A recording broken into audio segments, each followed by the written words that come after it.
What's up? What's up? How you doing? I'm gonna wait in the cold for another 12 minutes. I'll meet you on the bus. Hope all is well. I'm gonna do this real quick. I know it's supposed to go on at 6 o'clock. I still may go on APACs real quick. I hope y'all saw Danny C. She one of the members of Flip Chicago Red. Chicago Flips Red. She did a YouTube live with Miss Jessica. Miss Jessica doesn't have um, social media. We tried to get Miss Jessica get social media. She was on it for like a week, and she'd rather be no social media. That's not what her thing is. So she just want us to. She rather go on our platforms and stuff like that. She just doesn't. That's not her thing. So you can catch her.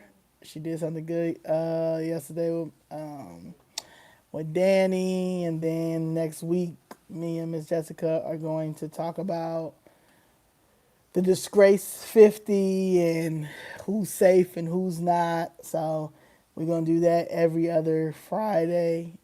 We're going to pick an alderman and discuss that and discuss situations when it comes to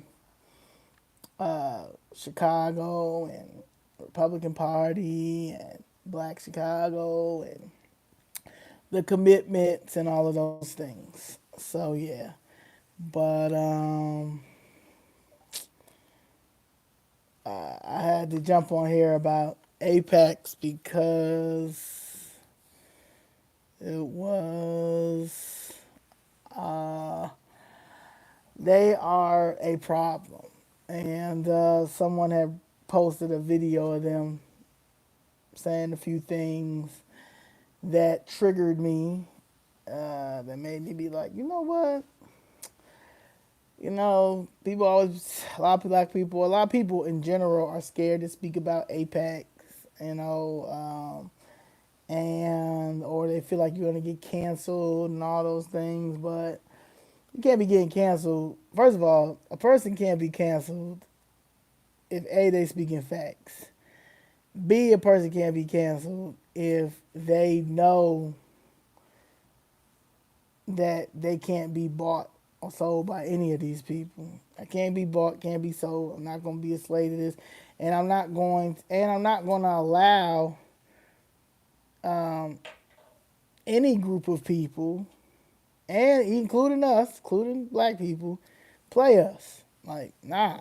And I think that's the problem when it comes to just everything. People out here walking a fine line, or a fine line when it comes to certain people, like when it comes to the Jews and all that stuff. So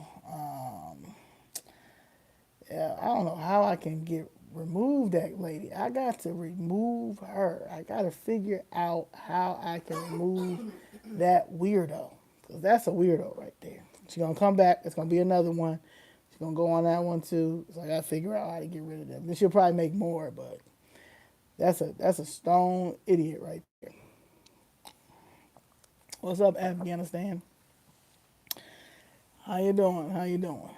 Um, yeah, so usually I come on 6 o'clock. Coming on now. I'm trying to wait for a few more people to get up in here. Hope everything is well. I don't know what time it is in Afghanistan, but I hope all is well.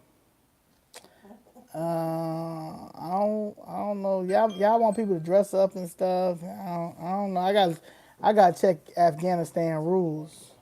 So you might not catch me in Afghanistan, but oh my God, Anna!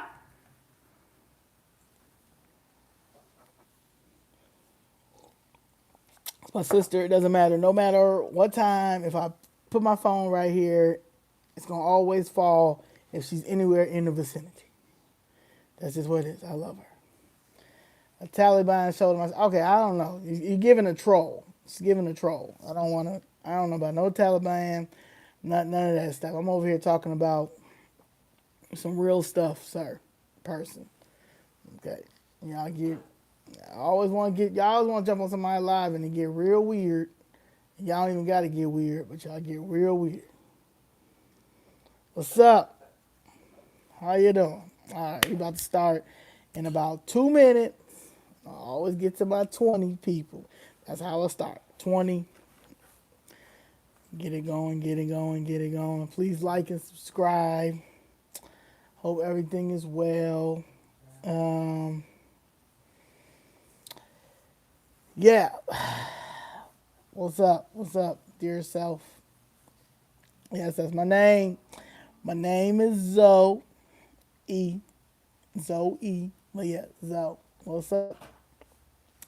Yeah, we a little bit early today. Cause I just wanted to get on about this APAC thing. I'm still gonna do 6 o'clock, but I just want to talk about this real quick, and I just want to put it all together. Okay, okay. All right. Well, all right, all right, all right. I want to get into maybe. What's up, Ricky? What's up, Skills? All right. So I want to first talk about how the rich Democrats are losing it. They're losing their mind because they're losing. Right? They're losing. They've lost the election.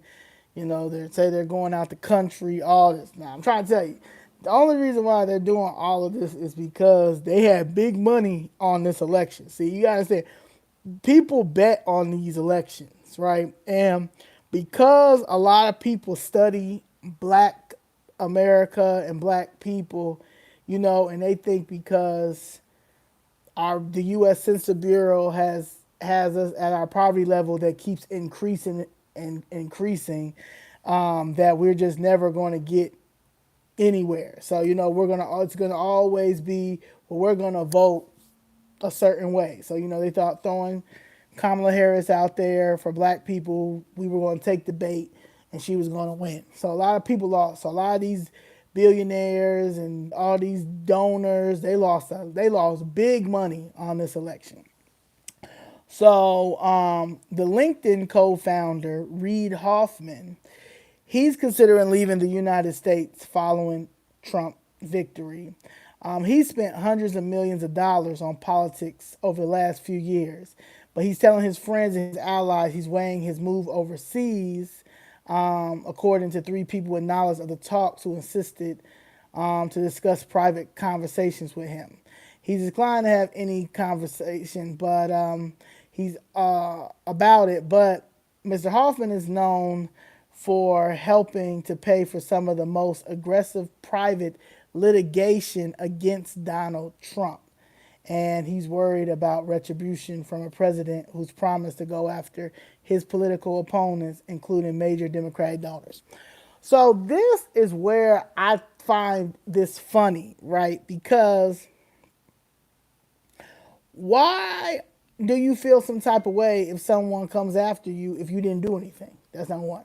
Number two is you guys try to sit here and say that he is this monster, he is this animal, he is this terrible guy when he's not. He's just a person that is not going to go with the status quo, and he is not, and he has his own money, he has his own mind, and he once was a Democrat and saw that you guys are terrible. And because he doesn't go with the same agenda as y'all and stuff like that, y'all want to, y'all, and the Project 2022 and all that stuff didn't work. So now y'all are just feeling some type of way and losing your minds and all that stuff, which is like, it doesn't matter. Then the DNC has reportedly fired approximately 2/3 of its staff since the election because they ain't got no money coming in. And then the DNC union launched a GoFundMe to help former staffers hit by massive layoffs after election losses. This is so big, right? It's so big because they really thought that they had it in the bag. They really thought they had it in the bag. Now, yesterday, I don't know if you saw Kamala Harris. She did something, you know, I think it was about 30 seconds, basically tell people don't give up hope. The DNC, I mean Democrats don't give up hope and all this stuff. And she looked real distraught, right? She looked real distraught. People say she looked like she was drunk. People look like say she was high, all that, right? And my thing is, we can go in and make fun of her and all that stuff. But these are my thoughts when it comes to Kamala Harris' message to her supporters. First, she didn't want to do this, but they continue to force her into things knowing she doesn't want to. One day, she's going to go in on the Democratic Party for how they threw her out there knowing she wasn't prepared to save racist Biden legacy. Now, I've always said that, okay? I've always said that. And then I say enough is enough. The issue has always been with Biden and his wife, Jill. Kamala Harris' endorsement wasn't out of genuine belief in her. It was about his past support for segregation on the buses. That's something that should have been addressed a long before, maybe back in 2008 when he was vice president under Obama, a man handpicked by AIPAC for the black community. I hope she finds the strength to call out every person who orchestrated this mess, the racist liberals, the House Negroes, and the influencers who thought we would stay politically ignorant and disconnected from what's really going on. Well, they messed around and found out. It's Joe Biden and Jill Biden and whomever else thought it was cool to think that low of us because you thought entertainment was going to do it instead of reaching out to the people, especially black America, when according to the U.S. Bureau, our poverty level is only increasing. Okay? Yeah, they don't have these positions. Don't make any sense. These are all positions that they were. I mean, they got paid big money. During the DNC because they was pushing to get this lady in there. But all right, it's always somebody that doesn't. Girl, what are you talking about? First of all, you don't even know how to spell roll, Annette. Okay, that's where you need to start at. You don't even know how to spell roll, so I'm not even continuing this conversation with you. All right, now going back to why I decided to do this live real quick, right? So somebody posted a video of a couple of white Jews, they probably were Zionists, at a table, it actually explaining APAC, right?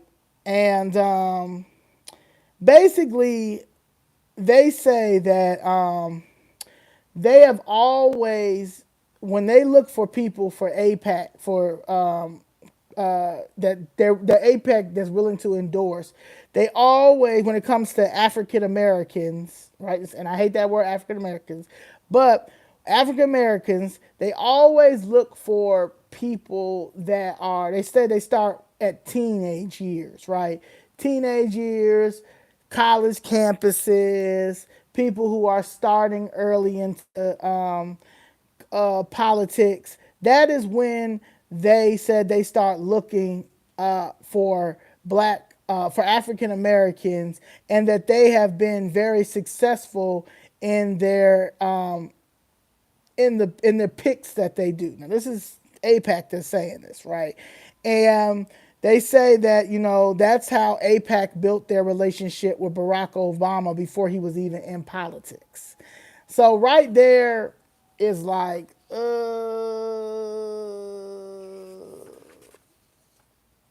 that is, y'all just handpicked this black man that's from Kenya who never had really political experience like that, but y'all knew him before he was a senator, before he was a president, all that. You guys went and vetted him and all these things, and then y'all went and put him with a racist Joe Biden, and nobody never called him out during that time, right? So APAC is American Israel Public Affairs Committee, right? and they have big influence. Everybody knows that they have big influence. Barack Obama is nobody's favorite in here except you, Hassan. But anyway, you can stay. Um, it has influence around the political and public spheres, and it plays a significant role in promoting policies related to Israel's security, foreign aid, strategic cooperation between the two nations. APAC is also known for its bipartisan approach, engaging lawmakers and leaders with both major political parties in the U.S. APAC was founded in 1951 by Isaiah L. Kennan, initially as the American Zionist Committee for Public Affairs. It was later renamed the American Israel Public Affairs Committee to reflect its broader focus on U.S. Israel relations. The pros, they say, of AIPAC is the bipartisan support for U.S.-Israel relations. AIPAC fosters strong bipartisan relationships, ensuring consistent U.S. support for Israel regardless of which political party is in power. Well, you know that because regardless of who is in power, the Republicans or the Democrats, they always got some money for Israel. Advocacy for foreign aid.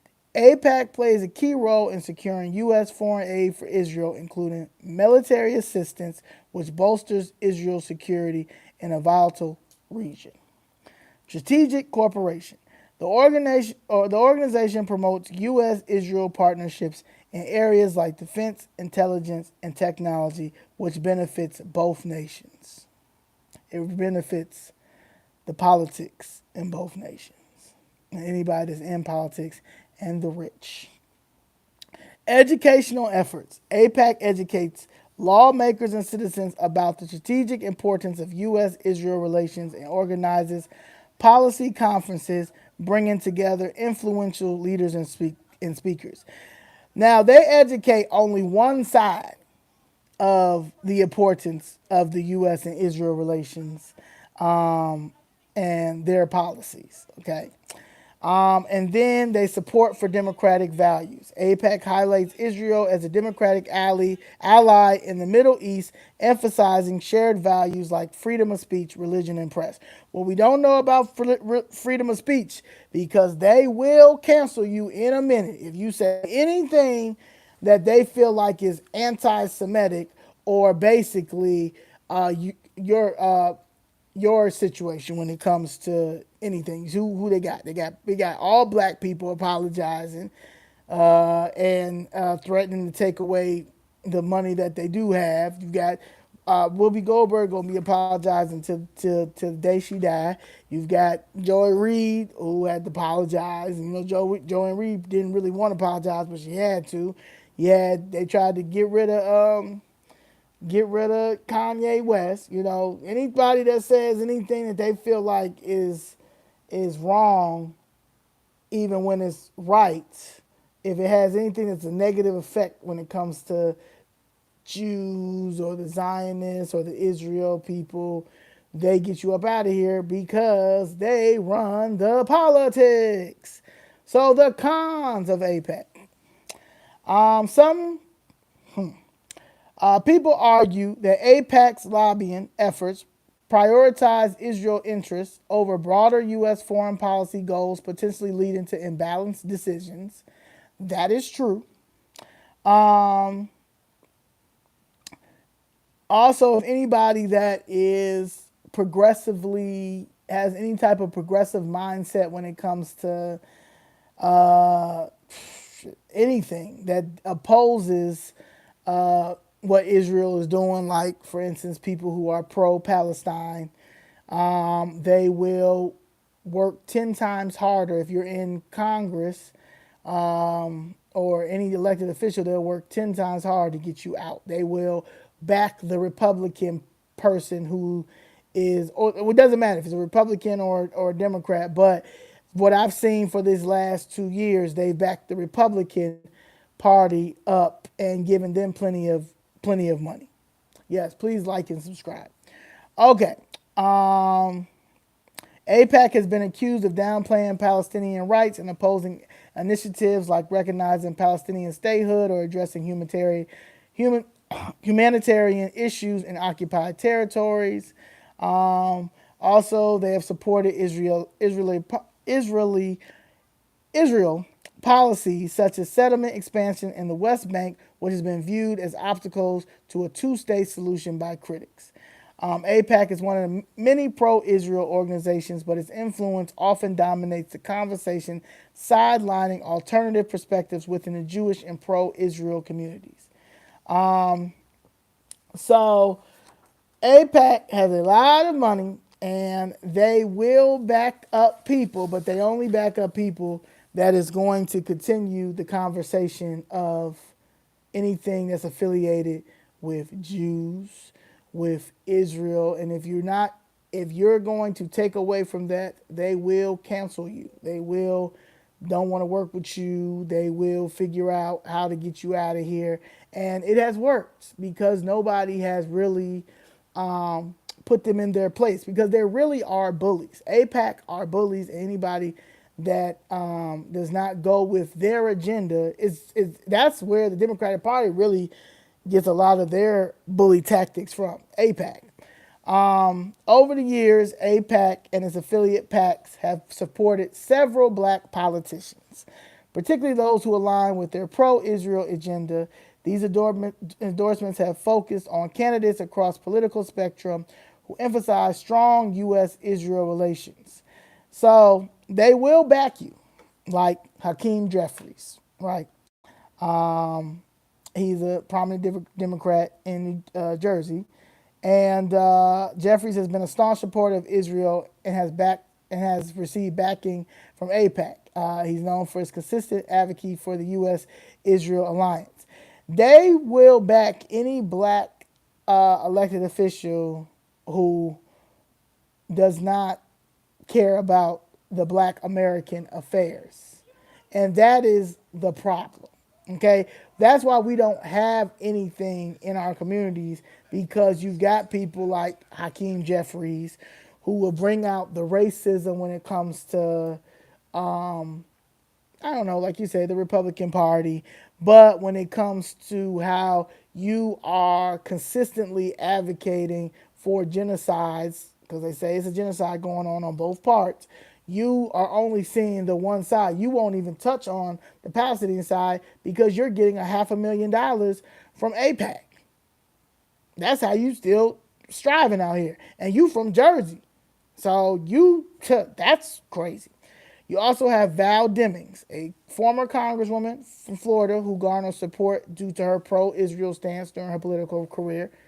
They made sure they gave her money. Richie Torres, representing parts of the Bronx.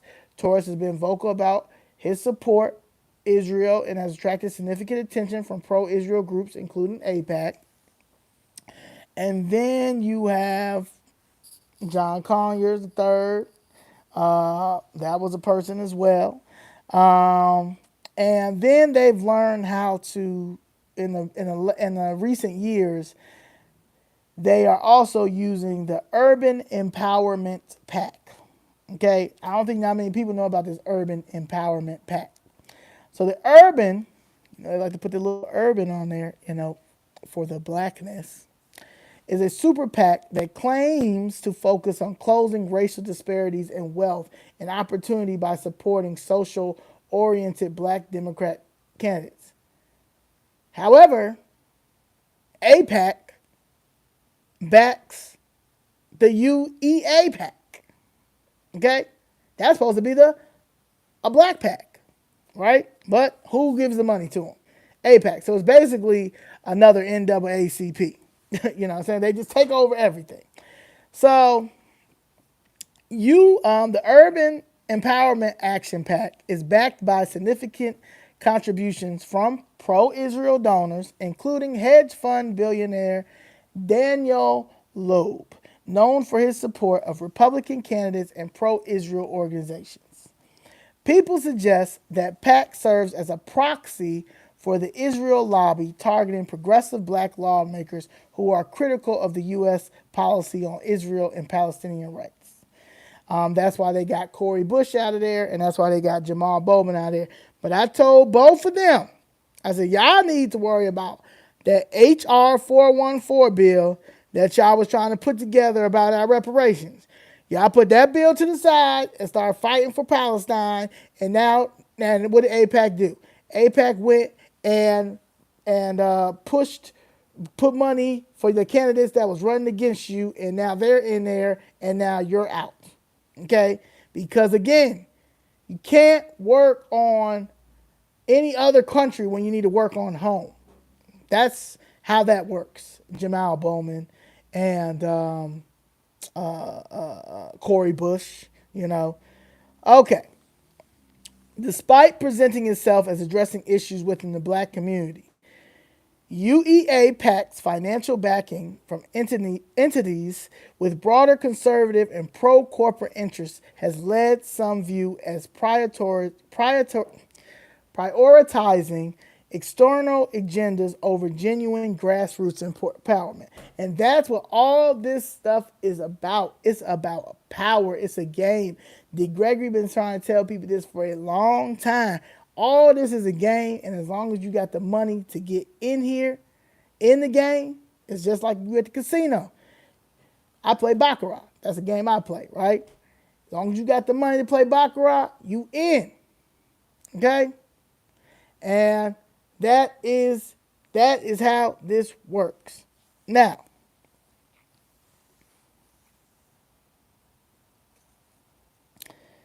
the urban empowerment action is to promote policies that claim to empower black communities, focus on economic and education equity. It supports candidates who align with its values, particularly in urban districts with black populations.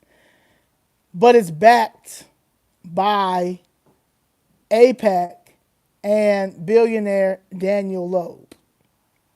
And as you see, economically, our communities still look like nothing. And education, I know in Chicago, for sure, we lost 2,000 kids, black kids. And they only want you to sit and talk about Israel and what's going on over there when we are dealing with issues right here in America, black America, starting with poverty, starting with displacements of our families, starting with pushing seniors out, all of those things. And this is the Democratic, UAE is supposed to be for the Democrats only. So the PAC is financially supported by donors like Daniel Loeb. But Daniel Loeb is a Republican. Okay, he's pro-Republican. He's a big Republican. He's a billionaire that funds a lot of Republican things, but he is the main donor for this black urban empowerment action, PAC. Make it make sense. Now, Loeb has contributed to Republican candidates and pro-Israel PACs, including the Democratic majority for Israel. The connection has led critics to assert that Urban Empowerment Action PAC supports candidates who are pro-Israel and opposes progressive black leaders critical of Israel policies. You see how this works? Now, they're going to back you, but for their agenda. And their agenda is only for Israel and the Jews.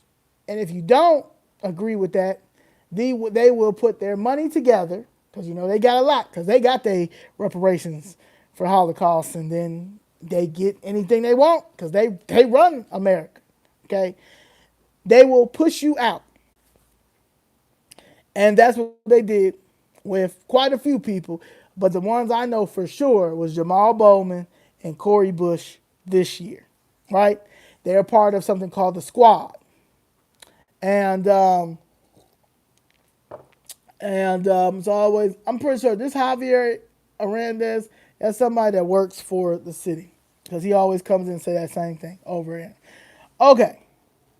So the urban empowerment action has involved in an effort to unseat progressive lawmakers like Rashida Tlaib, who is vocal about Palestinian rights. It has funded campaigns for pro-Israel candidates in districts represented by progressive Democrats. Now, the Palestinians or the Muslims or anybody that's pro-Palestine, Rashida is part of PAC, the squad too. That was Jamal Bellman, Corey Brook, AOC. Um, I can never pronounce, some of the other people I can't pronounce, Presley. But she was up for election. She won her election because, again, Muslims and them, they got money too now. They got money too. So she was able to save her seat, for sure, Rashida. And then Alina Omar, something like that. If I'm saying her name wrong, I sorry, but yeah, she was up for a re-election this year, and she saved her seat too. The only two people that I know that were up for re-election this year that was part of the squad was Jamal Bowman and Corey Bush. They both lost. And AOC, I ain't really hear them say. I don't hear none of them say anything about them. Rashida, not none of them. So, they trying to hold on to their little seat. But that's what they get because they should have been focused on the HR 414 bill. That's what y'all should have been on, right? And that is what they should have been on. So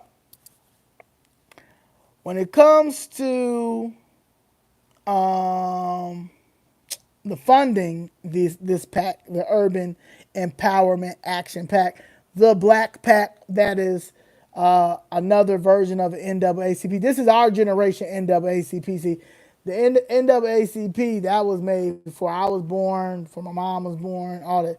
This is them trying to do the new NAACP, the Urban Empowerment Action PAC, right?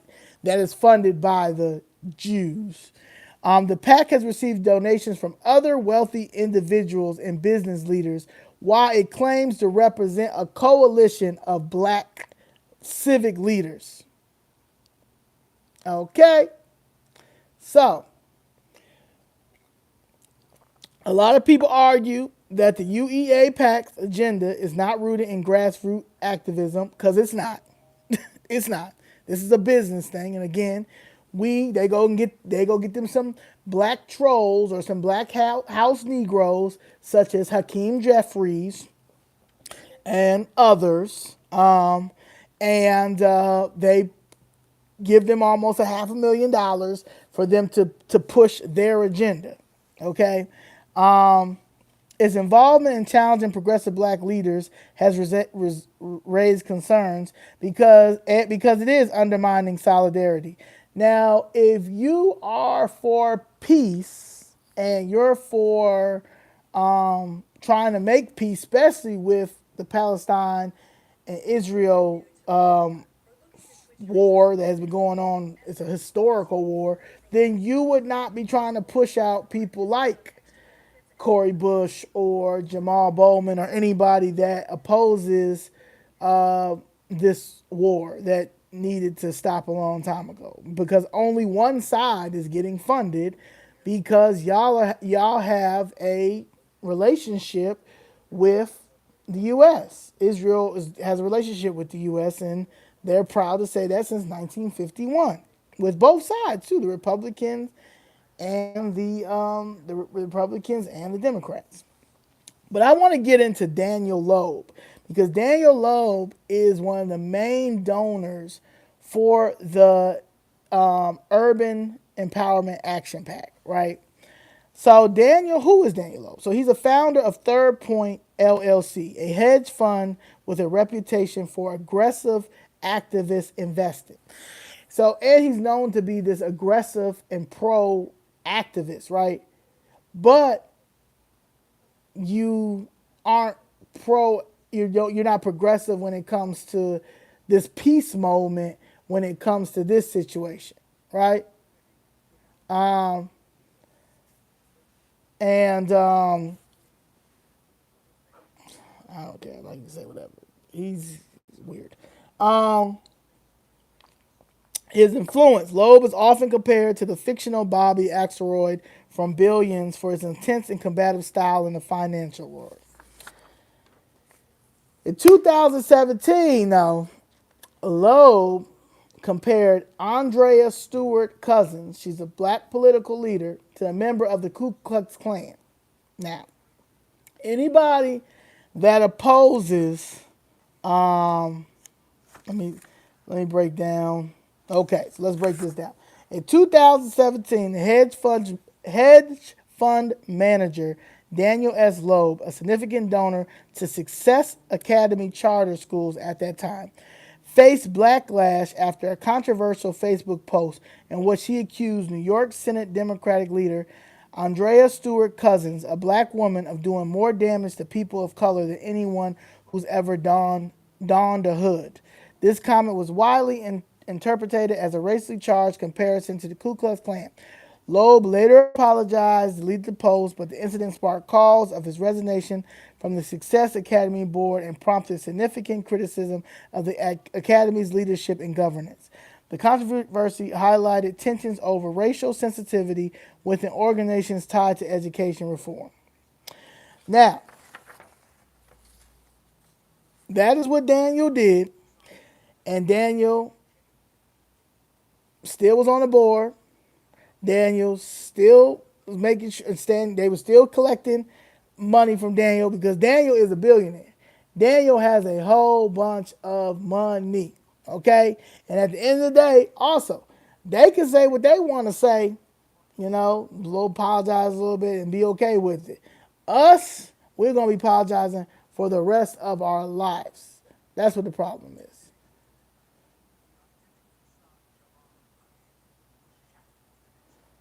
I'm on talking about something totally different. Anyway, also, Lowe's battles with companies like Sotheby's, Sony, and Nestle often led to major corporate changes, but also earned him criticism for his regressive tactics.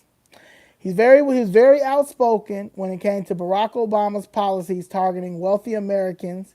That attracted backlash, showcasing his willingness to weigh in on political debates.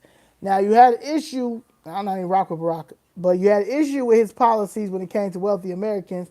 But fast forward, you done started your little pack over here, your urban empowerment pack, and you are funneling money in here for black political figures that are only for pro-Israel. You will give them whatever as long as they are for pro-Israel. I'm saying, like, people don't, these be the problems. These be the problems at all because he's low-key a racist. And it's been known that he's low-key a racist. And but nothing doesn't happen to him because why? Because he is all right, Richard. All right. Because you getting weird in here. You talking about stupid stuff. You slow. Yeah, so we're going to get you out of here. Yeah, Richard's a slow person. But he'll come back tomorrow saying stupid shit. So, yeah. Also, other black people that have backed APAC as black, which I'm so glad that Stacey Abrams lost because now to find out that she was backed by APAC is she could have been no governor. Hell to the no, to the no. Democrat governor too, because the difference between the Republican governors and the Democrat governors, especially the black governors, they are puppets. Anybody's puppets. They're all puppets. Guess what? You won't know today. How about that? Now you're in timeout. You won't never have to worry about it. Now, but they say that she's been supportive of AIPAC's stance on Israel. Also, she emphasizes the need for more balanced approach towards the Israel-Palestine conflict, but she's been vocal about the importance of Israel's security. Okay? That's how they go. Jeffries, he received $439,000 from pro-Israel PACs. So that's why he's never going to talk bad about Israel at all. He is their ornament, okay, on their tree. You have Karen Bass in California. She's been involved with APAC and discussions around the U.S.-Israel relationship, and she has been an advocate for them as well. But she has brought up Palestine too, but they always be pro-Israel. The recent person who the Urban Empowerment Action has been like pushing is Bakari Sellers, and he's a political analyst and a former state legislator in South Carolina. He's been vocal of the Urban Empowerment Actions PAC initiatives and saying that they help with the political and economic empowerment of black communities, and that is simply not true. Janice Winfrey has been supported. She didn't win against Rashida, but they put money. Rashida, like she got a strong following. Like I say, she she's pro Palestine. She went hard for Palestine, and APAC threw all this money on Janice Winfrey, her challenger, and she still lost. So that just shows that that's grassroots. Okay. Also, Palestinians too, they got money too. Okay, they got money too, and I think that is something that people need to understand. Okay, this is a game. This is a game, and they're not going to play these games. So so Rashida is still in there. You have Representative Cedric Richmond from Louisiana. He was a former U.S. representative and a former director of White House Office of Public Engagement under President Biden. He's been super supportive when it comes to AIPAC stance on Israel, and he played a major role in promoting U.S.-Israel ties during his time in Congress. You also have Elijah Cummings, the late Congressman Cummings, who was a prominent voice for civil rights and justice, who was also a supporter of the U.S.-Israel relationship. Though he focused primarily on domestic issues, his views on Israel align with AIPAC support for the country's security. Gregory Meeks, the current chair of the Housing Foreign Affairs Committee. So yeah, so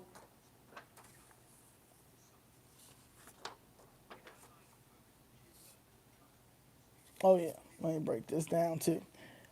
So right now, but the last year, the whole progressive Democrat, like I said, like that needs to be all the progressive Democrats, the few moderate Democrats, even though I feel like the Democrat Party is done. It was a lot of back and forth because AIPAC focused their whole year of trying to break the whole progressive Democratic Party down, but not because they the progressive Democrats are the socialists, but the progressive Democrat socialists have no idea how to govern. They did it because they were not for Israel. So if all these progressive candidates were for Israel, they would have backed them. They would have backed all of them. But because they weren't, and they spoke, people spoke out, and there's a lot of foreigners that are Democrats in elected officials.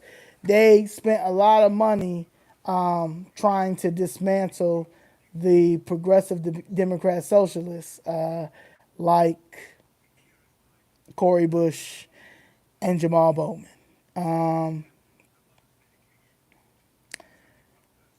Former Foreign Rep Donna Edwards, in her bid to reclaim her Maryland seat, faced criticism from AIPAC for not being sufficiently pro-Israel.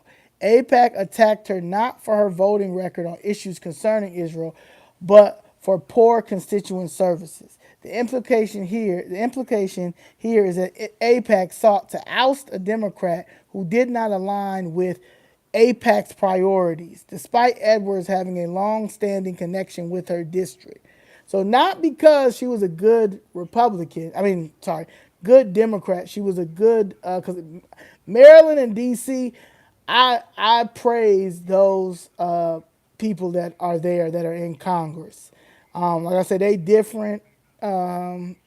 Government in D.C. is different. Government in Maryland is different. It's a lot of black people that's in government there. They really don't play them games. I always hype Marion Barry. I thought Marion Barry was a decent mayor, and a lot of other people thought that too, despite little things, his personal problems and stuff. He was a pro-black mayor, so I rock with Maryland and D.C. when it comes to politics. However, the fact that she was a good a government elected official and she was for her constituents, the fact that she wouldn't speak on what AIPAC's agenda was and the Israel agenda, they tried to get her up out of here. The same what they did with Representative Omar. She's very outspoken on her criticisms of Israel policies, regarding the Palestinian rights. And they funded other challengers to go after Omar, but Omar, she's popular, and they couldn't get her out. They were very mad, but they couldn't get her out. But the fact that they focused on all this money to get her out is, crazy. The level of financial influence exerted by AIPAC can be considered a form of corruption because it allows an external lobby group to shape U.S. politics in a way that benefits its own agenda, often at the expense of other domestic issues. AIPAC's spending on candidates who are favorable to its interests can result in a situation where elected officials prioritize foreign policy goals over the needs of their constituents. This creates a conflict of interest where politicians may feel beholden to a foreign lobby rather than the people who elected them. And that is absolutely right because we're in America, okay? When people try to explain to me about what's going on over there, I'm still trying to figure out what's going on right here in America. AIPAC's involvement in the 2020-21 elections, in which they spent millions to support pro-Israel candidates and challenge progressives like Nina Turner and Summer Leigh, highlights how financial influence can tip the scales of democracy in favor of a foreign lobby. This raises critical ethical questions about the role of money in politics, whether such influence undermines the democratic process, especially when it comes to issues that impact marginalized communities like Black Americans. So, in summary, the AIPAC's influence in American elections, particularly in races involving black politicians and progressive candidates, is seen by many as a form of corruption, which it is. By leveraging financial power, AIPAC helps shape electoral outcomes in favor of candidates who may not always represent the interests of the black community or progressive causes. The intersection of foreign lobbying, political donations, and election outcomes further complicates democratic process, leading to concerns about the erosion of political accountability and the where am I at?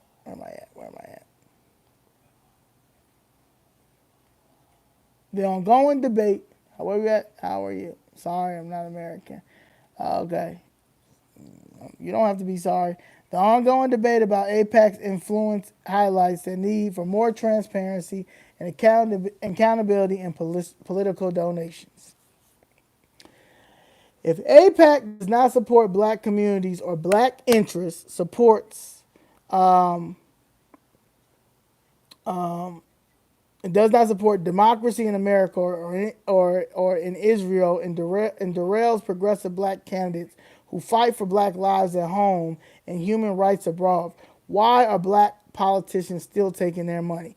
And that is a problem because that is what the Black Democratic Party has done. We have no leadership. We have nobody that cares because they are fighting for Israel when we are dealing with issues right here in America. Our poverty level keeps going up. It's not going down. Y'all are our elected officials. Regardless of how much money that these AIPAC is paying you, you still got the black vote that's still putting you in here. Now, if the black vote stops, right?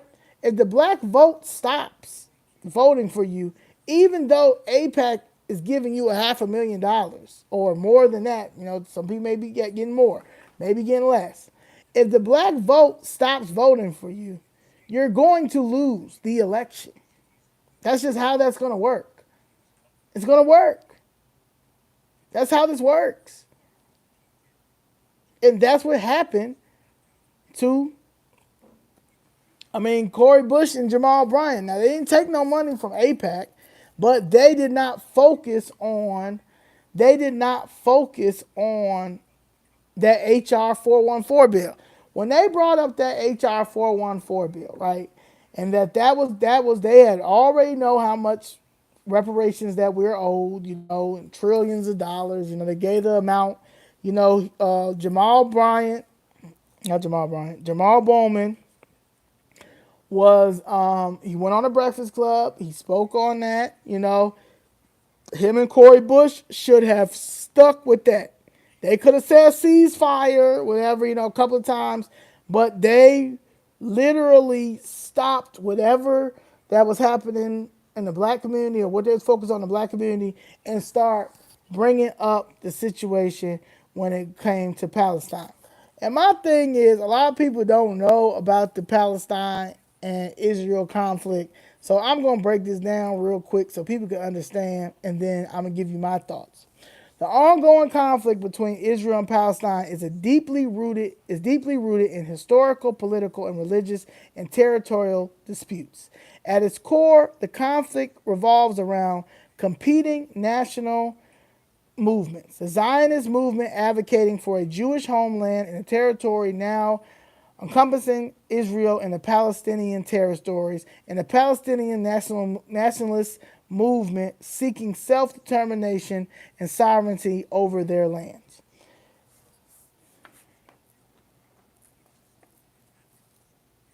Why would I want to work for Fox News when I'm doing my own thing? Go find something else to do, A-Black. Both groups claim to the same land, particularly in areas like Jerusalem, the West Bank, and Gaza. This creation of the State of Israel in 1948 and subsequent wars displaced many Palestinians, leading to disputes over borders and a right to return for refugees. Now, this land belongs to Africa that they both fighting for.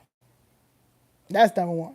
And I don't think Africa is speaking out as much as they need to. Ethiopians definitely need to be speaking out about whose land this really is if we want to keep it 100.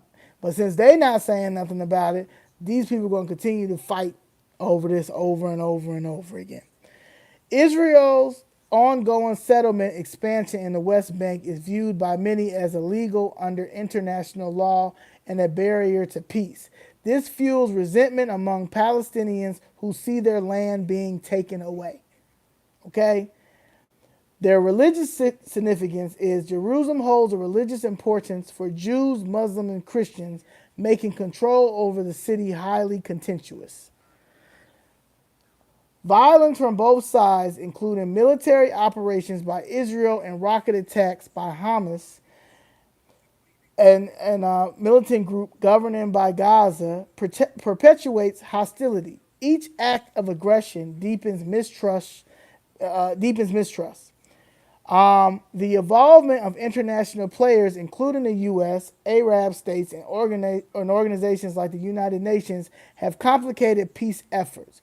While some countries support Israel, others back the Palestinian cause, creating a globalized conflict.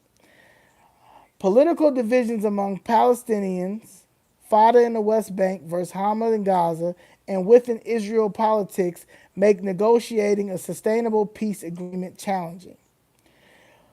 Now, it's never going to end because fundamental disagreements over legitimacy of Israel as a state and Palestinian right to sovereignty are hard to reconcile.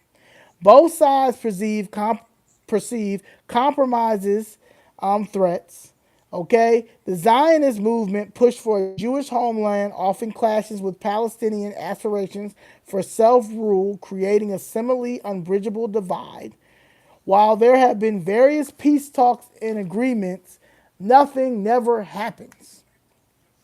Nothing never happens. And it never happens because it's going to be an ongoing cycle because this is another money tactic. Okay? This is another money tactic that's continuing to happen. We, as Black Americans, some of us are fighting, and I get it. You know, Malcolm X, you got a lot of our leaders and stuff have been bringing up the situation with Palestine, pro-Palestine when it came to this and the peace treaty, Mr. Gregory, all of that. But it's never, nothing is never, we can't do anything until we fix here, okay? Black capitalism is a big thing, and that is going to save Black America, okay? We sit here and are trying to fight. There's people, I mean, I have friends who are pro-Palestine, and I get it. I get it. It's messed up on both parts because children are getting killed in Israel and children are getting killed in Palestine. I get it. It's three sides to a story too. I understand. You know, I understand. But we have to focus on building our generational wealth. We have to focus on creating opportunities for us and fostering economic empowerment within the Black community in America. We can't do anything for anybody out of the country if we do not save ourselves first. And that is the problem. I'm out here fighting for my lands, right? Well, I got the land, but fighting for my compensation for them knocking my building down. People in America, Black people too at this, can't even connect with that. But they can connect with what's going on over there. What are you talking about? I'm wrong.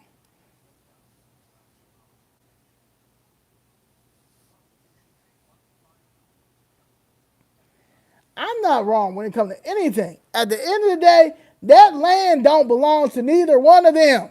Deborah, want to keep it 100? Deborah, whatever how you say your name. Number two is I'm American, born and raised right here in America. Historically, y'all are talking about stuff that's been in the Bible, that the Bible half the time they wrong. Okay?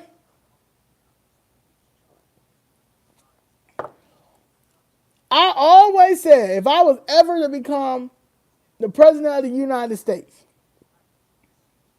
the funding for Israel would stop because they got more than enough money to figure it out. Also, that's number one. Number two is somebody gonna have to come to a table and figure this out. And we're gonna bring Ethiopia to the table too. We're gonna bring Ethiopia to the table too.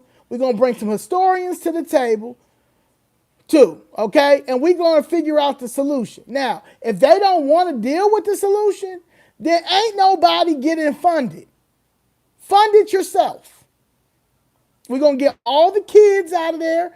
We're going to ask all the kids and all the families that don't want to be a part of this fight to get them out of here on both sides. Israel, please get your children. Anybody that don't want to deal with this, y'all come over here. Okay? This is how you really this is how it should have been when it came to the asylum seekers, right? Anybody from Palestine, Gaza, all the if you kids, family, if y'all don't want to be a part of this, come on over to America. Come on over to America. We'll make sure. Now the ones who want to sit here and fight, go ahead. Figure it out. But we're gonna get the people up out of there, and we'll check back every 6 months to see who else want to get from out of there.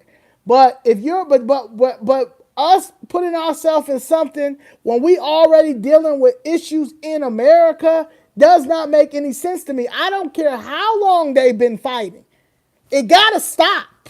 This 2024. Y'all been fighting since the Bible. Y'all are in the Bible. The Bible. Like, sit down. Figure this out. Every other there's people that are in other countries that are saying that Israel is wrong. There is a warrant out for that guy who's the president of Israel. Arrest. Saying he's wrong.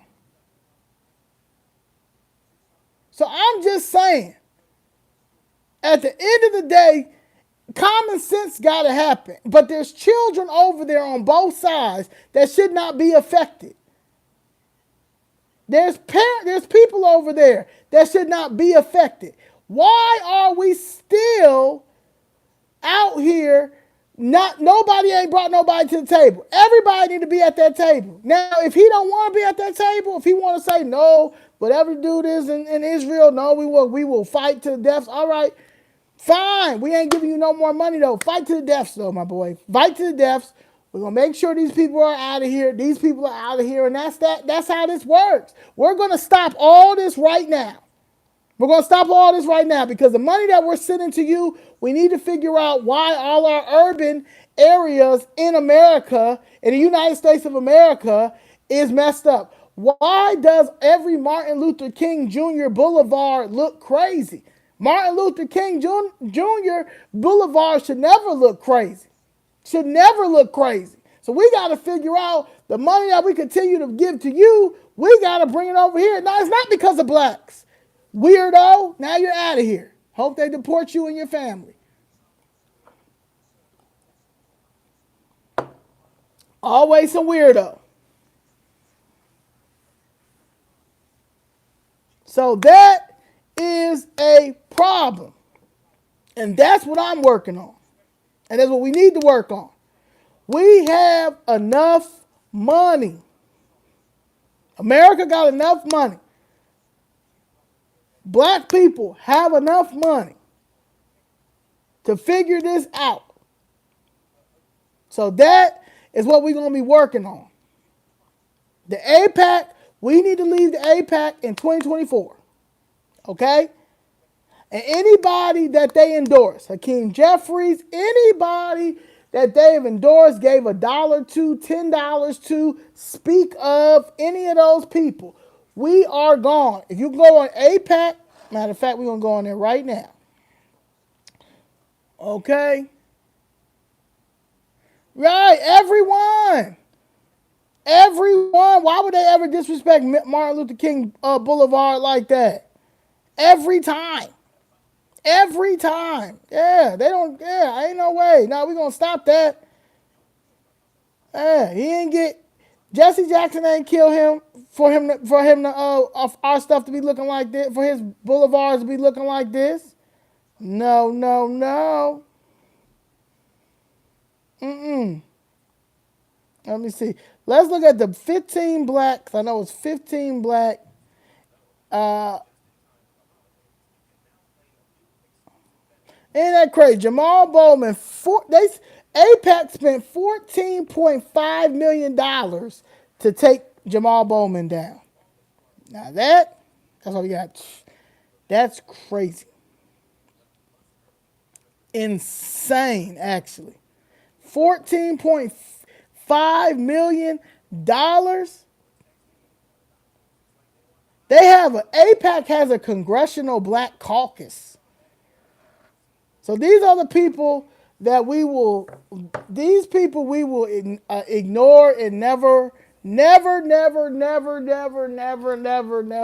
vote for these people ever again.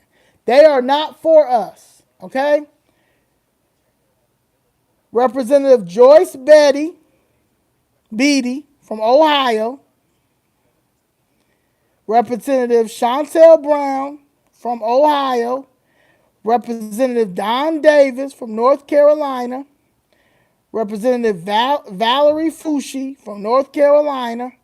Representative Terry Sewell from Alabama.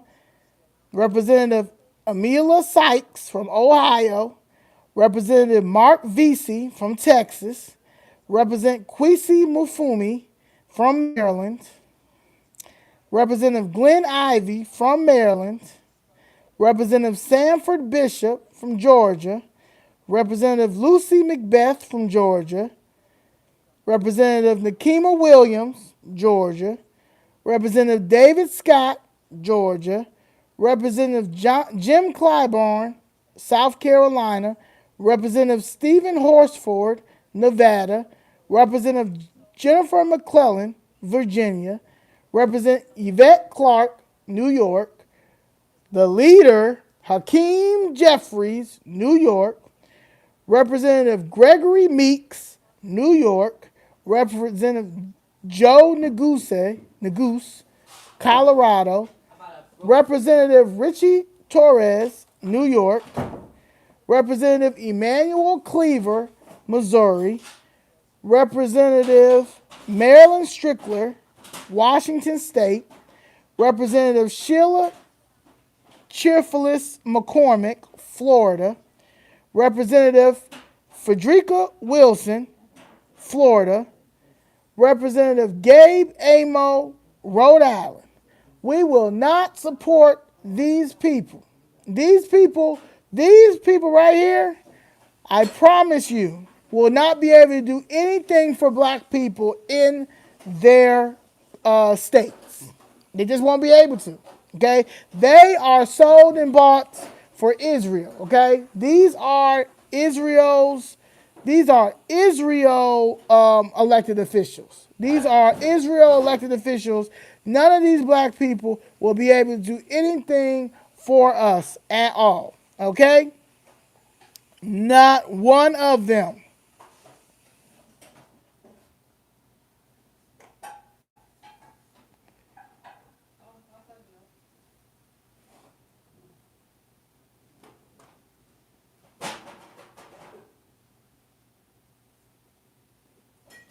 So, this is why I'm starting to get ahead of this early. Okay? So, this is why we got to get ahead of this early. We need our own. What do you need done, my friend? Black America, freedmen, Republican, independents. We cannot continue to go nowhere near the Democratic Party. But we're also we have to dismantle APAC. We have to ignore APAC. APAC and urban, because what they're trying to make urban empowerment action pack, they're trying to make that into like the BlackPack. No. Anybody that's affiliated with APAC and urban empowerment pack, it's a no. Republican or Democrat, it's a no. We have to rebrand the party, the Republican Party. And then the Independent Party. These are the only parties that Black America needs to be dealing with. Okay, we have nothing to do with the Zionists. We have nothing to do with Palestine. That is not our fight. Our fight right here is in America. This is our bread and butter. This is our soil. This is everything that we need to deal with right here. We got the U.S. Constitution. We got the 13th, 14th, and 15th Amendment. And this is what we need to deal with. Okay? We're not dealing with the Democratic Party is done. It's done. Clyburn gotta go. Okay, I said Clyburn. Okay, okay. How long has Clyburn been part of these people? So the APAC has a Congressional Black Caucus. That's the scariest thing I ever seen in my life. Why does APAC, American Israel PAC, have a Congressional Black Caucus? That doesn't make any sense. Oh, Jim Clyburn. Yes, he looked like he's on his way out. He's been there since 1908 too.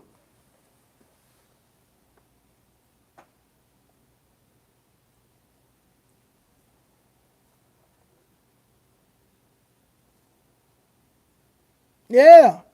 We have to dismantle all this. So yes, Representative Jim Clyburn, yes, he got to go. It's just like a Danny Davis that we have here that they keep voting Danny Davis in.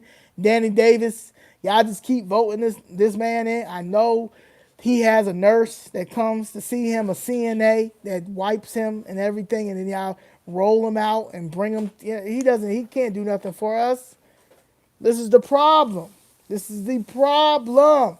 That's why they threw out Kamala Harris on us. We are up. We are up. We are awake, and we got to get to this now.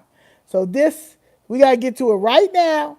So when it's time to do this all again, we are in control. We're in control. Because these Zionists, these Jews, these rich white people, these white racist liberals, they all mad. They don't know what to do. Because they really been studying us. And they just seen that we do the same thing. Just give them some Hennessy. They smoke their little weed. They don't care about no politics. Just give them their little Section 8 and they Medicare and they Obamacare and all that stuff. They don't care, right? And so, no, right? Then they thought they was going to throw that fentanyl in our community. And they thought they was going to do that just like what they did with the crack epidemic, right? No. We had DARE. I had DARE. And a lot of my friends had DARE. And a lot of these people on this live right here had DARE. And we knew that we would never, ever, ever. And I watched New Jack City is my favorite movie. I saw Pookie when I was a kid. And I said, ain't no way I don't ever want anything to make it look like how Pookie looked, okay? Pookie was the never. Okay, never. Pookie used to be fighting words. If somebody called you Pookie in school, you getting beat up. So, that's what they thought. But that fentanyl's really messing up their community. Right? That's why they got vending machines with all the stuff in there to help them save them if they what's the thing that saves the fentanyl? Hold on, let's find out. If you have they got the fentanyl test straps. They got what's the vending machines? Narcan, yeah. Narcan, they got vending machines and everything for them. Narcan, thank you guys. The vending machines and everything for them. Because that was supposed to be for us. But yeah, it's a few that's caught out on that stuff. But not we ain't on that. We ain't on that. We coming for our economic resources that we should have got a long time ago. That's what we coming for. Okay? We looking outside like we don't want to live. We like living in the city, right? We like living in our communities. Right? It ain't that bad. You know, we got some shops, we got culture. We just want our money so we can fix our infrastructure up. We don't want to be down there with y'all. We don't want to go to the south side. Suburbs. We want to be right in the city. We want to live right with our peoples. We just want our money for our infrastructure. So that's what we want. We want to make sure, yes, lock these bad kids up that's shooting and all that. I'll help you. I'll help you get them up out of here. We just want our money for our infrastructure so y'all can leave us alone. Leave our communities alone. Let us police our own communities. Leave our homes alone. Leave all that. Okay? We trying to bring some food. We trying to bring some culture. All that. Trump is going to give it to you or take it away. Project 2025 is nothing. Y'all hate Trump.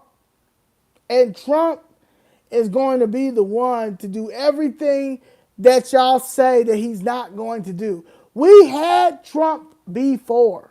Now, I was around when I had Trump. Maybe y'all were not around, and I hate that y'all were not around.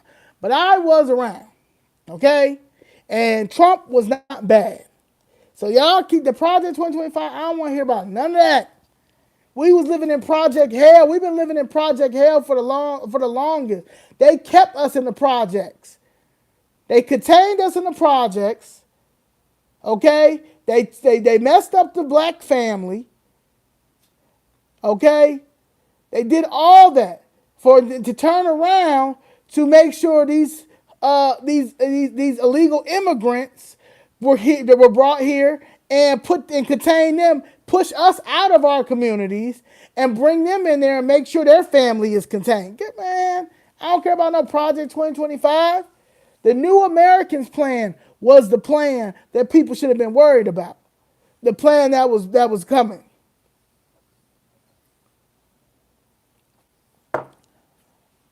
I don't care about Project 2025. How about that? How about that? Come back in 2 years, right? Come back in 2 years and then try to come to me about Project 2025. I don't care about Project 2025. Okay? We are the chosen ones. Okay? We just saved America. Okay? We are about to get everything that we deserve. Everything we deserve. Okay? Ain't nobody, we coming with contract. Again, we are economic. Let me tell you something. We are a corporation. Black America, Freedmen's, we are a corporation. And we have to start acting like one. So I don't care about none of that other things that you keep talking about. Pleasant gift.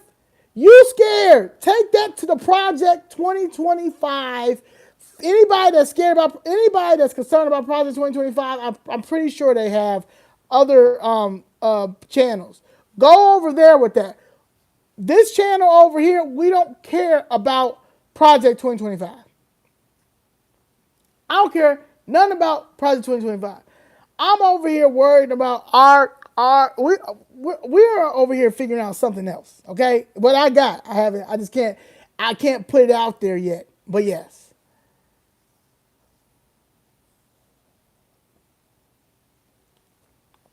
And I don't care about that. DEI been killed. DEI been dead. As soon as they let the first white woman say that she was a minority. Yeah. Again, DEI, affirmative action. As soon as they let a white woman say that she was a minority, DEI been done.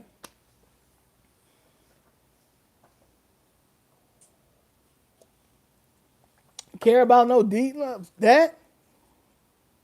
A white woman is not a minority. I don't care about. Guess what else? They say Toyota got rid of it. Great. They say a whole bunch of people got rid of it. Yes. They say Toyota's not gonna also Walmart. Yeah, you talk about Walmart. First of all, Walmart is ghetto. I don't even know who continues to go to I don't know who continues to go to Walmart. Okay, people, anybody that buys their meat from Walmart is slow to me. Anybody that buy any groceries from Walmart is slow to me. So I do not care about them getting rid of DEI. Anybody that buys a piece of meat, a vegetable from Walmart is slow. Okay? And they seem to be nowhere around me.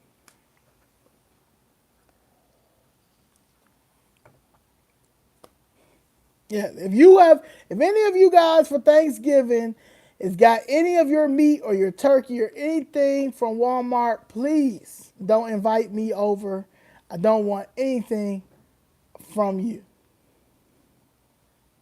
It's not a bit snotty. If you buy your food, if you buy your meat pleasant gift from Walmart, Dollar Tree, any of those type of places, this is not the channel for you. Okay, this channel don't do that. Okay, we know our privilege. We know yeah. My mother would never. Mom, would you buy anything from Walmart food wise? No, my mother would never. My mother don't even eat Oscar Mayer bacon no more because what they got in there? Preservatives. My mother don't play them games.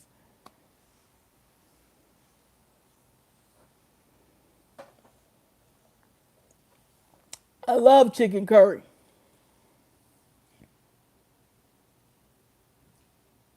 I will tell you this too. This is not a Moors channel too. I don't believe we're the Moors. Yeah, of course, Kroger. Well, we ain't gonna do no Walmart. We're not gonna do no Dollar Tree. No. Vegan, yep. I can't get with the I mean, I'll eat some vegan dishes, but everything is in moderation, baby. Everything is in moderation. But yes, vegan is a good thing too. Yep. Vegan is a good thing. But I'm never giving up bacon. I'm never giving up bacon. Okay? I love bacon. My mother loved bacon too. My little sister loved bacon. We love bacon in this house. We love bacon. Okay? My mother's going to take the last of any bacon that's in here. Okay? So, yeah, everything is in moderation. My favorite old cousin, she died at, how old did, little sister, how old was she? My favorite old cousin, little sister, was 92 years old. She made me some, she always used to invite me over and make me some oxtail. And she also told me everything is in moderation. We live for a very long life in this family. Okay? And she was making oxtails and stuff for me until 92. She probably would live longer if they would have gave her some more freedom. They feel like you always got to lock down seniors. No, you got to let seniors be free so they can give you the wisdom and the knowledge. But shout out to my favorite old cousin. Yeah. We got to look at the 13th, 14th, and 15th Amendment. That is very, very important. When we look at the 13th, 14th, and 15th Amendment, and you study those amendments and you study freedmen, then you see where we're going. This is a freedman channel, okay? And it's on the U.S. Constitution, and that is how we're going to figure this out.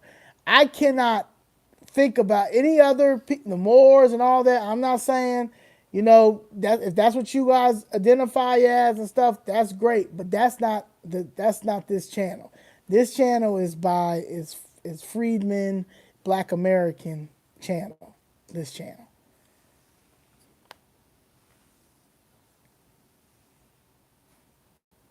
Exactly. Great hustle. Snaps for you. Exactly. And that is the problem. Our people that we have in Congress don't speak about that on the Democrat side or the Republican side, the ones that we have now. It never has. And that is the problem. That is the problem. People like the U.S. Constitution is the law of the land. And that's what I'm on.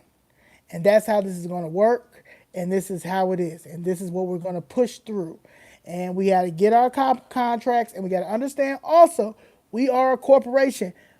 Freedmen, black Americans are a corporation. We are the biggest corporation America has. Okay? We just got some goofies, some goof troops that are in Congress that are selling us out and been selling us out.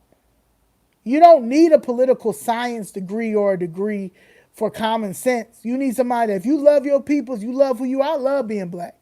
I love my people. And I'm gonna always love my people. I can't see me not love my people, even the slow ones. I'm gonna love us all. You know what I'm saying? I just gotta put y'all on timeout. And that is the problem.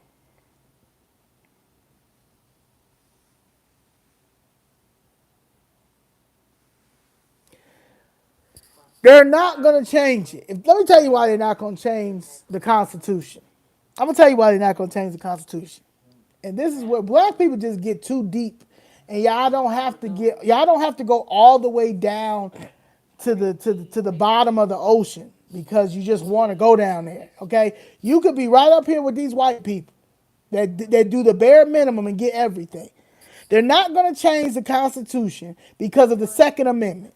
Them Republicans gonna ride out because of that Second Amendment. They don't want it changed. They don't want it changed at all, and it's not going to change. It's never going to change.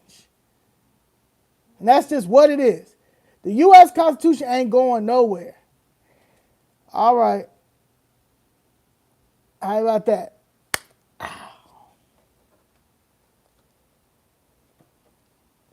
And that's what people need to understand. The U.S. Constitution and Republicans is never going to change no U.S. Constitution because of that Second Amendment. And at this point, with all these illegals in this country, it don't need to be changed.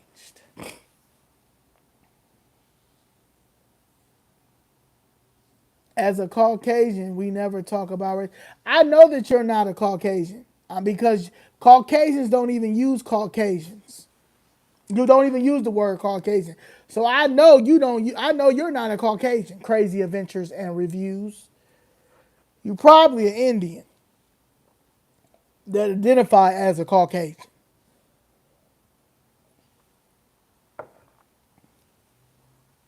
Caucasians don't even use the word Caucasian. White people don't even use Caucasian.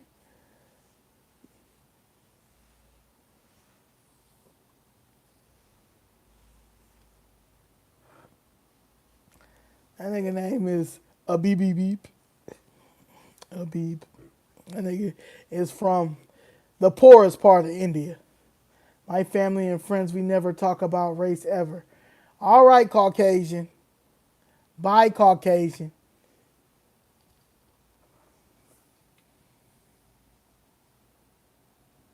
Hell no. Let me tell you something. The illegals is scared. Okay, they probably a majority of them is probably on their way back to where they coming from. And Chicago was the only one that, Chicago saved y'all. Niggas wasn't, the black Chicagoans in the west side and south side of Chicago wasn't playing. Anybody ain't worried about them. Ain't nobody worried. Please, we saved America. People, we don't want to, motherfuckers ain't trying to give us our props the way they need to give us our props. But we did what we had. We did our big one in Chicago. Ain't nowhere, an illegal. An illegal? Are you crazy? Ain't on illegal. Hell no. Okay? These people scared to even pass the budget. This city council is even scared to pass the budget December 2nd, which is Monday, because they already know what it is.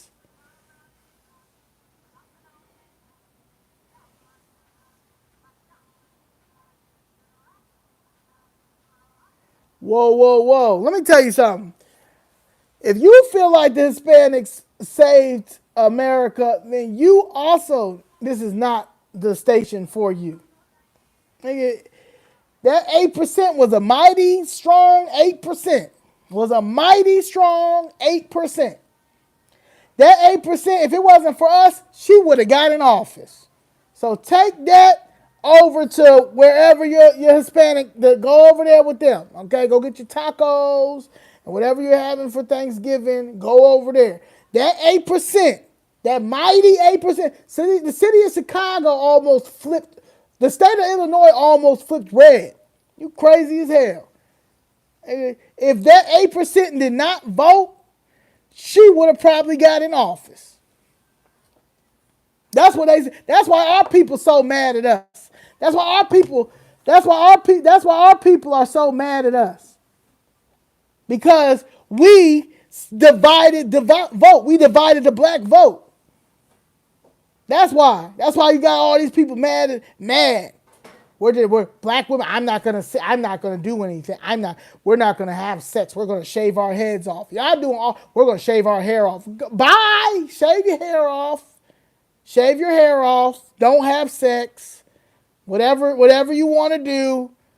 I'm pretty sure. I know plenty. I know plenty of good-looking women who voted for Trump that's out here having sex.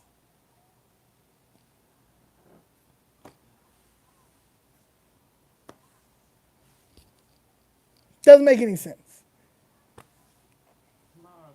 I hang. That's all I hang with is beautiful women.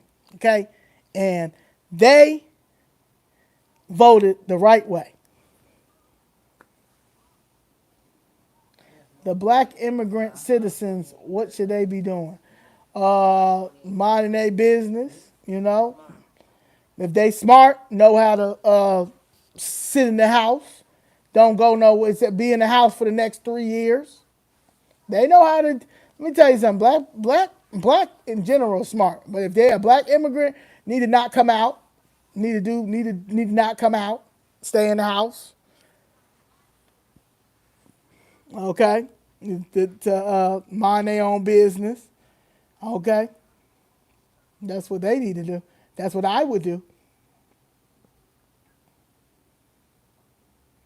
That's how that works. So yes, that 8%, which is probably much more than 8%, but they just tell us anything. You understand? They keep playing with us. You know what I'm saying? Like we ain't. Let me tell you something. If the black vote wasn't that powerful, people wouldn't be so mad. They really thought that we were going to continue to vote a certain way. Black men voted for Trump. Black men voted for Kamala. All right, card collector, collect your cards and go to another. Go somewhere else.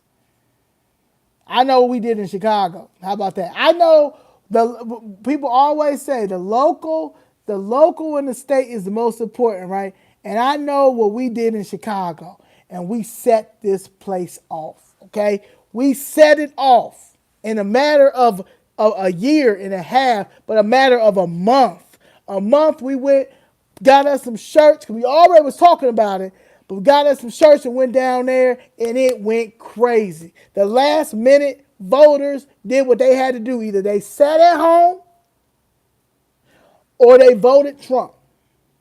And to the point now, we got the momentum that we got. Everybody's watching Chicago still because of our stupid mayor, because of our stupid governor, because of our weird city council, the disgrace 50. Everybody watching us. Okay? We put down the grassroots movement. We show people that you don't need hundreds of people. You just need a few people that's not scared to speak out with a brain. Hashtag Jessica Jackson. Jessica Jackson don't even have no social media. She don't even want to be on. She was on there for like a year. Then she cursed us out. She said, I don't want to be on no social media. All right, Miss Jessica. She ain't even on no social media. Now what? Okay? You need a person with a smart brain, mind, knows economics, because she's an accountant, and gave us a voice and told us what to do. It was certain things. I was in and out when it came to, the Republicans. Then you start going down there and you start realizing, like, damn, I'm down here for a whole year and none of these people are going to help. This is nuts. Because I was for neither one of these people. Then I realized, I started doing research, doing history, talking to Miss Jessica, talking to others, doing my own research, and then realizing, like, you know what? We got to revamp this whole political movement. That's the problem. We gotta revamp this. And if I'm gonna push for something politically, it's gonna be a Republican and independent. That's how this works. Okay? And we're going to get this Reconstruction era 2.0 because we were damn near living in Jim Crow 2.0 and they was trying to play us. So that's how that works. I don't know all the answers, and I'm still a student of this stuff. So I don't know all the answers, but I do know that nobody's going to take me off my rock. And my rock and going forward to helping us and getting what I think we need. And that is a Department for Freedmen Affairs. And we're going to get it. I trust in Trump. I trust in the Republican Party doing what they need to do on the U.S. Constitution, and I think that we have never had anybody bring them something. You know, when the one person that did bring Trump something, Ice Cube, they criticized him. You know, now he out. He don't want to be bothered at all. So that's how that works. You right, fearless. Got a tattoo right there. Always been. So that's how that works.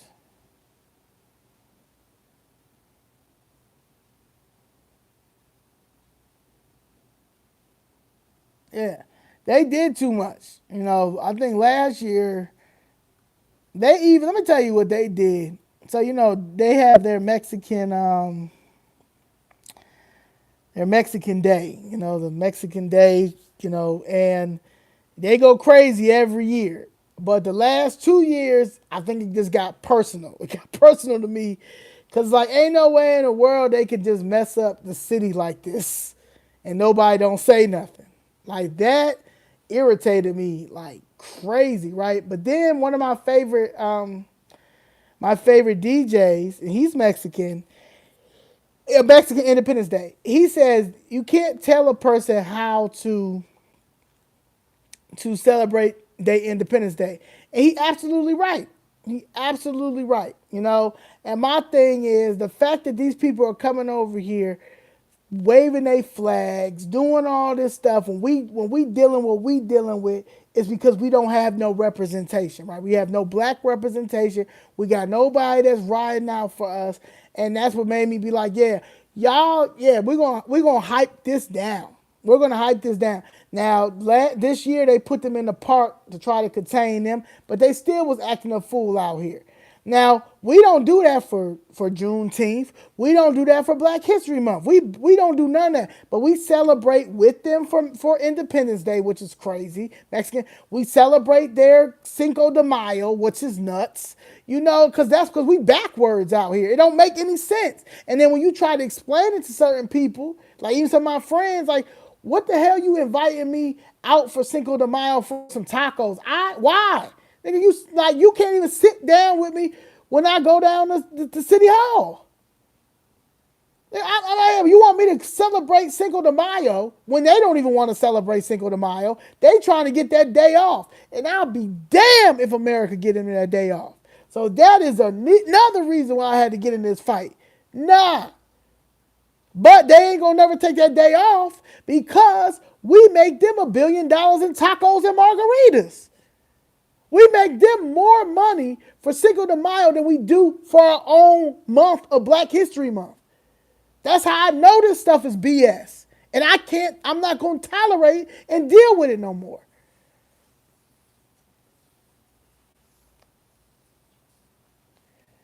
We're going to get you out of here because you are a Hispanic troll. Bye, Hispanic troll. One of my good friends, he my sound engineer, Al D, he Mexican.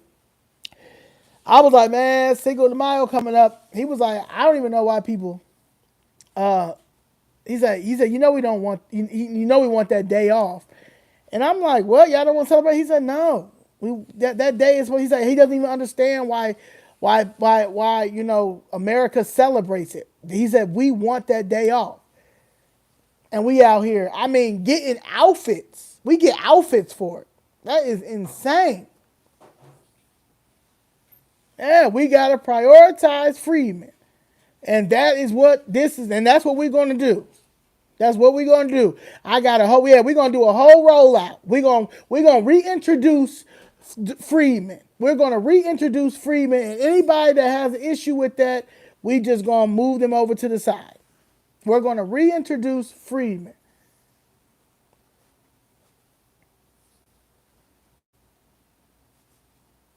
Yeah. Because you got people, you got Mexicans sitting down talking about they owe their reparations. Black and brown. They about to I done seen 3 videos of that. And I'm like, oh hell no. Oh hell to the no, no, to the no, no, no, no. Yeah, I'm gonna reintroduce a diet too. But right now we're working on Freeman. Let me tell you something. None of that stuff bothers me. So Wolf Frost. Matter of fact, any diet that you recommend, troll, put it in here. Put the diet in here, troll. Let me know. I appreciate that. Please reintroduce me to a diet, Wolf Frost troll. Please. I welcome all my trolls. All my trolls. I welcome them all. All of them. I'll never block you, trolls. Timeout, yes.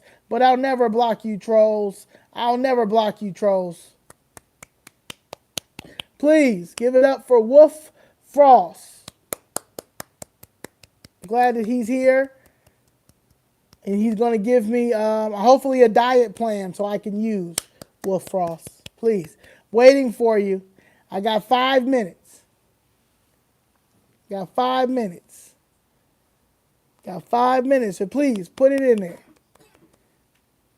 Ain't no such thing as no black and brown coalition. You absolutely right. Thank you, Naya. Appreciate you.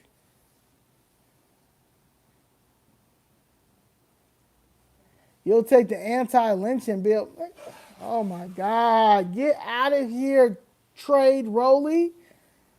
Get out of here, weirdo. Reparations is something that's going to happen.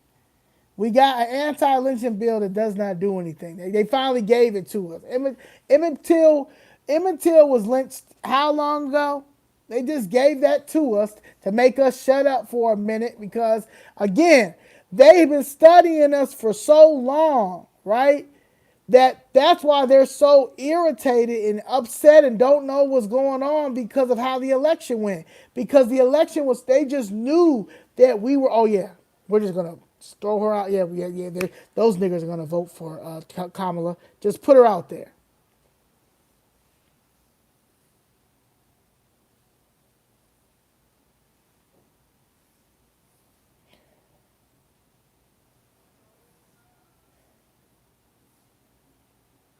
Now we got the Emmett Till anti-lynching bill. Emmett Till got a bill. They gave it to us. And lynching bill, and that's what I thought you were talking about. The Emmett Till bill is there. But nobody, yeah, but that's not enough. It's a debt that's owed, and that's what people need to understand. And that is what we gotta push. And my thing is, if you want to talk about, okay, well, let's not talk about reparations. All right, well, we can start with Jim Crow. We can start with 1919 race riots. I was born in 1986. And so the majority of us was born in the late 1900s. So, like, well, I mean, we can start there.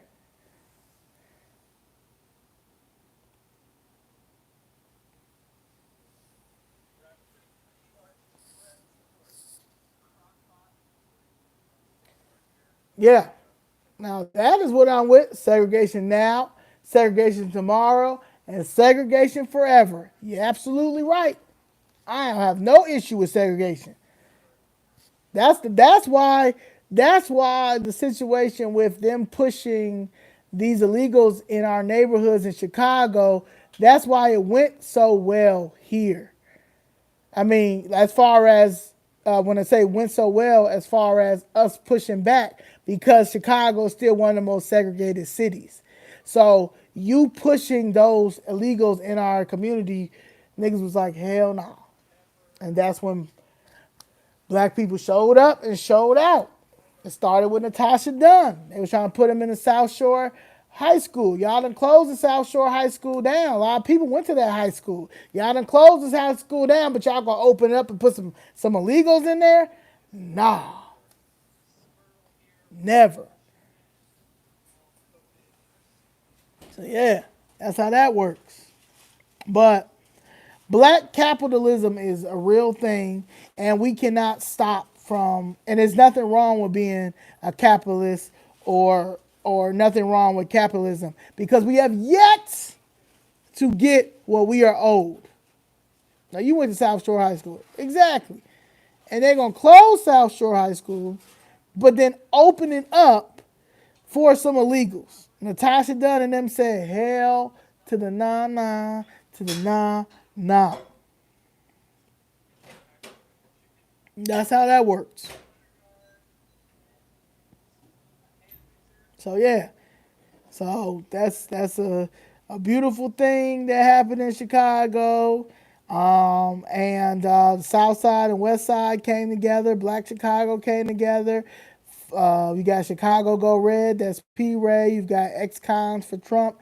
That's Tyrone Muhammad. You have Flip Chicago Red. That's me and everybody else, Miss Jessica, stuff like that. So yeah. So we got a crew. We gonna shift the black. Greg, you gotta get out of here. You racist troll. It ain't no good luck. All this stuff is gonna happen. This is. Let me tell you something. White people who have no skills besides racist, saying racist stuff like that, y'all are the only ones that should be afraid. Because ain't nobody going to be out here to save y'all or protect y'all. Okay? Not even Trump. Okay? So, racist troll Greg, you need to go do some deep thinking. Okay? Because this is the wrong generation of black people. So you can sit here and say whatever about Shanta, laugh and all that stuff. I'm trying to tell you right now, y'all should be very afraid. Very afraid. Ain't nobody scared of y'all. Nobody's going to be scared of y'all. Y'all are going to be the ones that are going to be the poverty. When they look at poverty, okay, when they look at poverty, it's going to be an increase of white America. Okay, white America. Greg. So yeah, even Trump is not going to be able to save your racist self. Yeah.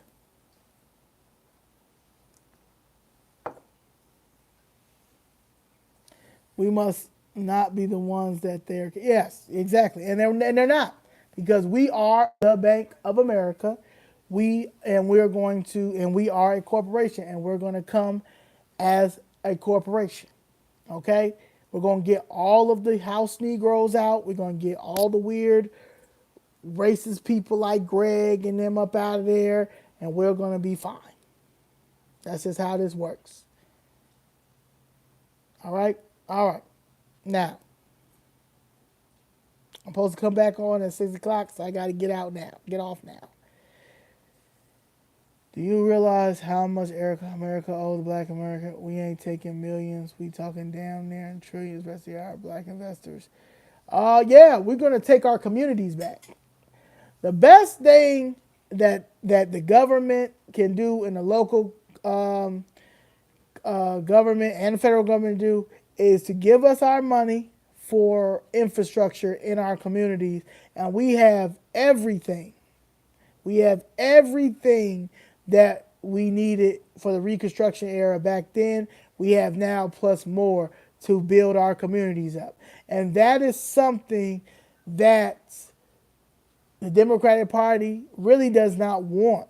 And the reason why they don't want that is because that's how they make money. They make money off of our oppression, off of our gang violence, shooting, all of those things. So yes, and that is the goal, and it's not even a goal. That's going to happen. We're going to get our money for our communities, and we are going to build our communities up because we got everything. One of One of my guys, he just put a whole new furnace in somebody's house today. He got a whole heating and cooling plate, sensational heating. This is what we got, everything, and that's what they scared. That's what they met. That's what they were scared of. How we flipped it for this election. They would have never. They didn't think that. That's what I'm saying. So that little 8% that they want to say Black America gave Trump, cool. But we know that 8% is a mighty 8%. And if that 8%, that mighty 8% would have went to Kamala Harris, it would have been a lot more than 8%. And that is the uncomfortable truth. All right. Any questions before I get up out of here? We had a good talk. I think we did really good. Yes, West Virginia is blue. Gotta go. You right about that. We're gonna get that up out of the way too. Yep. Democratic Party gonna have to come with our reparations, and that's not gonna happen because APAC is not gonna allow that to happen because APAC is the new slave masters, and well, they've been the slave masters, but it just really came out. They came out, and the House Negroes ain't gonna be able to give it to us. So it's done. The Democratic Party is done. Okay, their slave masters is not gonna allow us to get our reparations because the only thing they want people to focus on is the Holocaust and not what happened to us. And once you just keep getting ignored and pissed off, what you got to do, what we did, flip America red. That's what happened. It's always racist Greg talking about a handout. It ain't no handout, baby. You, sir, Greg, you get prepared. You get prepared, Greg, because you are going to be just like what a lot of black. Whew, Greg, get prepared, racist Greg. Get prepared, racist Greg. You're going to be asking for a handout. We're going to get what was owed to us. Racist Greg, you and that dog that's in that picture. Y'all might be living on the street real soon if y'all don't figure it out. Okay? Get in. Racist Greg. Racist Greg. Ain't no living in the past, baby. We are owed our money. We're owed our reparations. We're owed our economic resources. Racist Greg. Racist Greg. That's how that's going to happen.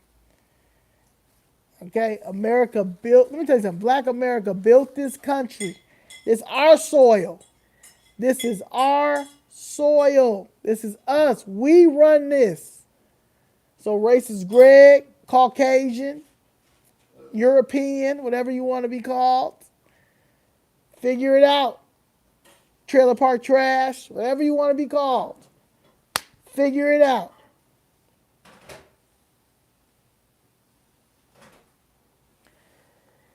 Let me tell you something.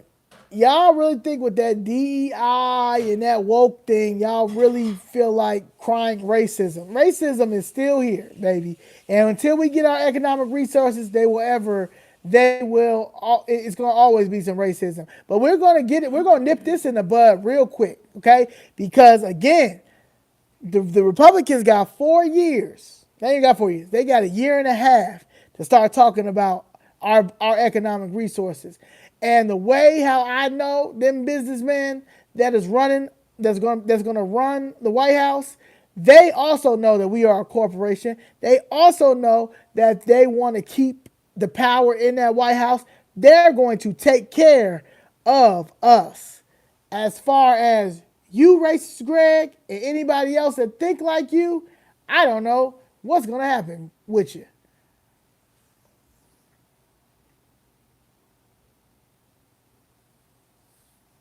Yeah, we good. We got too many educated people out here that aren't fools. Now, there's a lot of educated fools out here, but there's a lot that's not.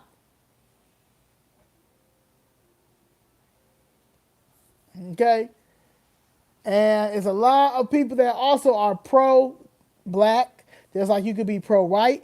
There's like you could be pro-Asian. There's like you could be pro whatever you are. But pro-black, that's what I am. I'm pro-freedmen. I'm pro my people. And we are going to get our economic resources. And if you, as racist Greg, if you don't see our communities look the way they look because of racism and because the federal government didn't do what they were supposed to do with making sure that black America had their corporations and had their money, we wouldn't be dealing with what we're dealing with now. But it stopped November 6th.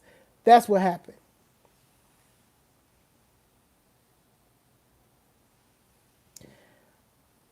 It's always a weirdo. Nigga, I don't even rock with Tim Scott or Brian Donalds. Black, you are slow. So that's why you got to go on timeout. And then call me Tim Scott. You out your man. Tim Scott. Tim Scott don't even like the color, the skin that he's in. He don't even think we deserve reparations. Black, idiot. Now you in timeout. All right. Peace. See y'all later.